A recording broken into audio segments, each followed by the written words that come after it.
কেশব, কি হলো আবার? জানিস আমার ফোনটা অনেক হ্যাং করছে আর অ্যাপগুলো ঠিকভাবে কাজ করছে না। কি করি বলতো? আচ্ছা, তোর ফোনটা মানে স্লো চলছে তাই তো? হ্যাঁ।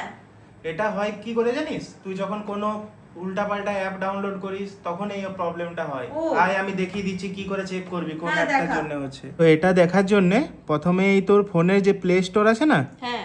সেই প্লে স্টোরের ভেতরে আমাদেরকে যেতে হবে। হুম। ঠিক আছে, প্লে স্টোরে যাওয়ার পর এই যে প্রোফাইলটার মধ্যে আমরা ক্লিক করব। আচ্ছা। এখানে একটা অপশন আছে প্লে প্রোটেক্ট। হুম। ওকে, এখানে ক্লিক করলাম। তারপর এই যে নো হার্মফুল অ্যাপস ফাউন্ড দেখাচ্ছে, এখানে একবার স্ক্যান করে নেবো যখন হ্যাং করছে। হুম। তো এই স্ক্যান প্রসেস চলছে, আবার দেখালো নো হার্মফুল অ্যাপস ফাউন্ড। যদি এখানে তোর ফোনে এমন কোনো অ্যাপ থাকতো যেটার জন্য তোর ফোন হ্যাং করছে, হুম। তাহলে তোকে এখানে ওই অ্যাপটার নাম দেখিয়ে দিত। দেখ ও। এখানে আমার যে 90টা প্লাস অ্যাপ আছে সবগুলো কিন্তু স্ক্যান হয়ে গেছে। আচ্ছা, তখন আমি ওই অ্যাপটা ডিলিট করে দেবো। একদম একদম। আর এটা প্রতি সপ্তাহে একবার করে করে দেখা উচিত। আচ্ছা, ঠিক আছে, থ্যাংক ইউ রে।